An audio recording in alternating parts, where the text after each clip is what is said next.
Hello beautiful people and welcome back to my channel. So I debated on making this video because one, I only read 5 books this month, and two, none of the books I read were like, oh my god, I need to talk about these. They were just kind of like mediocre, I guess. And yeah, but I figured I might as well just make the video anyway because maybe somebody has similar feelings to me about some of these. So if you watched my my last two, I believe it's my last 2 monthly wrap-up videos, I was talking about how I wanted to read the Chestnut Springs series by Elsie Silver because I read the Gold Rush Ranch series.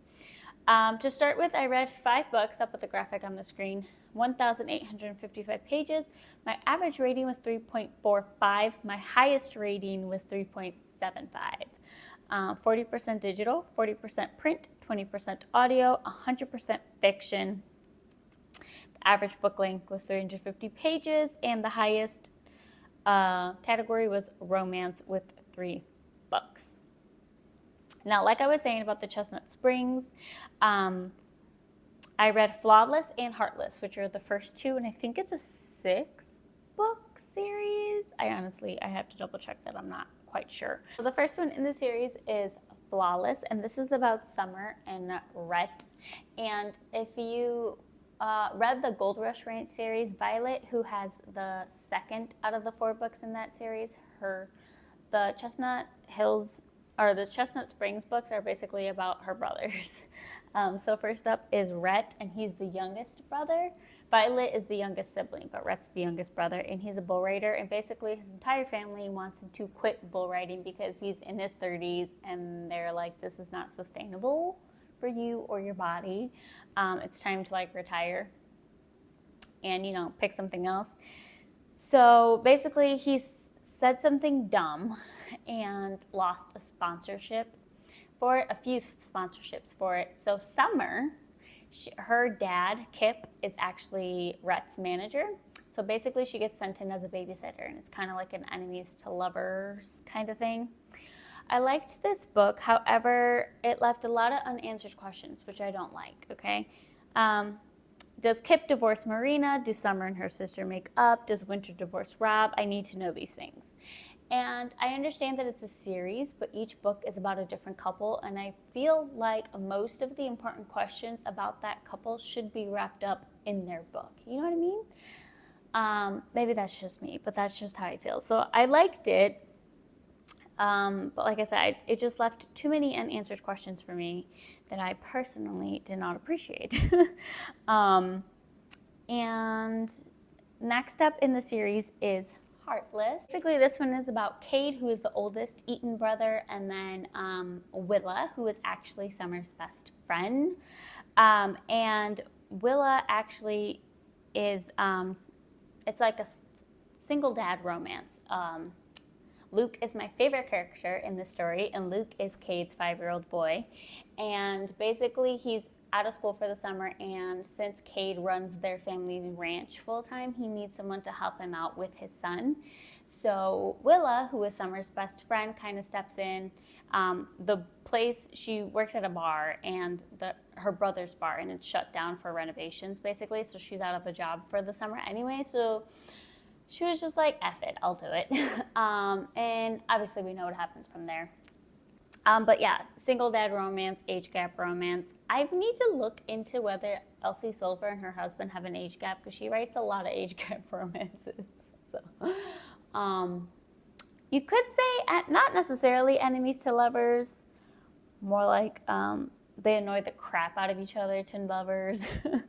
And I also gave this one a 3.75 stars. What did I say about it? I said, Luke was my favorite character. He's so precious. I liked Willa and Cade's love story, but the ending was underwhelming for me. That is a common theme this month. I feel like it was just all thrown together after spending all that time building up their story. Again, I hope it's redeemed in the series. But I was just like, why? And I will say there is an unexpected pregnancy trope in here too, because I know some people really just dislike pregnancy tropes. So if that's not your jam, don't read Heartless, because Sorry if that's a spoiler alert, but yeah. Unexpected pregnancy trope is in there as well. Next one, I'll just talk about Will Crick. I don't have the physical copy because I returned it back to the library, but it was The Importance of Being Earnest by Oscar Wilde. It was for my book club with my friend Valerie. I gave it a 3.75 stars. It's a play, very quick play. It's like, if you listen to it, it's like 2 hours, it's like 100 pages. It's nothing. And I don't have much to say about it, but it's a quick and funny read that was set in the Victorian era. And there's a lot of like play on words and stuff. And I love that kind of thing. So if you haven't read or watched The Importance of Being Earnest, I would recommend reading the play first and then watching it. But yeah, there's that one. Okay, next one up is If Only I Had Told Her, which is my book club read with my best friends Stephanie and Sonia. And this is basically about Finn, Autumn, and Jack. Jack is Finn's best friend. Jack and Autumn love each other. It's part 2 of If He Had Been With Me. I didn't read part 1 because my understanding was that they were standalones. Same characters, but you could read them separately. Anyway, I gave this a 3 stars. It's told from 3 different points of view, Jack, Autumn, and Finn. And it's basically how Finn has always loved Autumn, and they've known each other since they were kids, and they grew up, and it wasn't until they grew up that they finally admitted that they had feelings for each other. You know, the typical friends to lovers kind of thing. So 3 stars. I wrote that the first part made me upset, then the middle made me sad, and it showed the complexities of grief, and then the ending made me mad again. I feel like we should have gotten more from Autumn and what happened. It just seems like it ended on a cliffhanger. I think it would have been better with at least an epilogue. So again, the 3rd book in a row this month that had me annoyed with the way that it ended. So 3rd book here. As you can see, that's I guess it kind of like, I wouldn't say like a full reading slump because I'm still, you know, I have the next one, Powerless, up in the Chestnut Spring series. So I'm still reading, just not as quickly as I go through books usually, because all of the ones I read this month are just kind of like, meh. And then the last one was actually an audiobook. It was The Next Mrs. Parrish by Liv Constantine. So I read The Last Mrs. Parrish. I don't know, I think it was a few years ago at this point. That was about Daphne and Amber. Long story short, if you didn't read that book, Daphne was married to Jackson first. Amber came in to weasel her way in, and she realized that, you know, being married to a rich man isn't all that it's cracked up to be. And the book ended with Jackson going to jail for tax fraud, I believe. So fast forward to this book, Amber is getting ready to divorce Jackson because Jackson's been in jail this whole time, and so they haven't had a source of income, and all of his assets were, not all of his, but a lot of his assets were taken. So basically she decided that she's just going to divorce Jackson. So there's that, but Jackson wants Amber's help to try to get Daphne back. And Jackson's basically trying to prove that he's a new person, and because he was very controlling and abusive towards Daphne in the first book, and like he controlled what she ate. He only wanted her in a certain size, yada yada. He would make comments on his youngest daughter's size, and she actually has dyslexia, so it was hard for her to read, and he would call her stupid and all sorts of stuff. So Jackson is a piece of crap.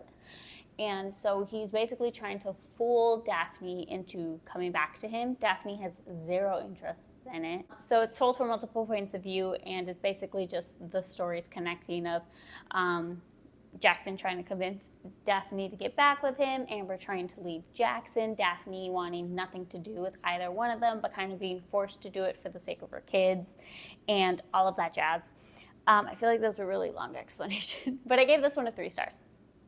I loved the next Mrs. Parrish, or The Last Mrs. Parrish. I think I gave that one a lot more of a higher rating.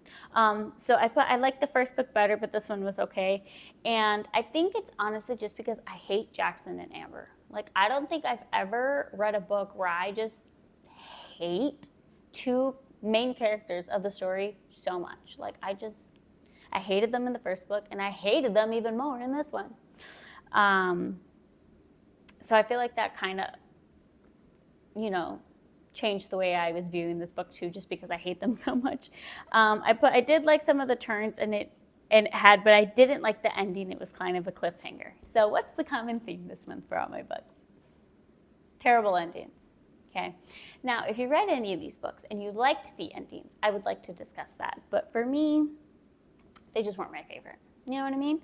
And then I didn't even finish my book of the month read, and usually I never do that. I always finish them the same month that I get them. I'm only about 100 pages in, and this one is Mad Woman by Chelsea Beaker.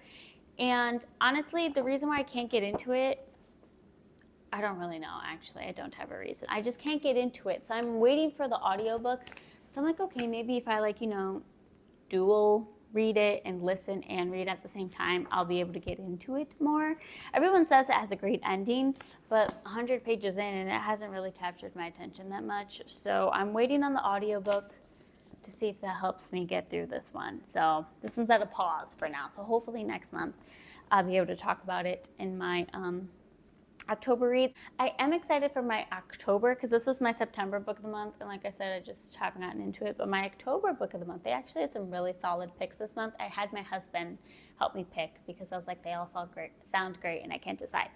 But so he picked Dearest by Jackie Walters. That's what the image looks like, and it's actually a debut novel. And the quick synopsis is: voices on the baby monitor, animated toys, creepy crawlers. Motherhood's hard, but has never been quite this horrifying. Sounds great, right? Fast read, creepy, unreliable narrator, and mama drama. So very excited for that. I don't ever read the longer synopsis that book of the month gives you. I only ever read the short one because I don't like to go in with too much of an idea of what the story is about. So I just read the quick take and the good to know, and that's it. That's all I know. But yeah, that book sounds very fun, very spooky, which is perfect for spooky season.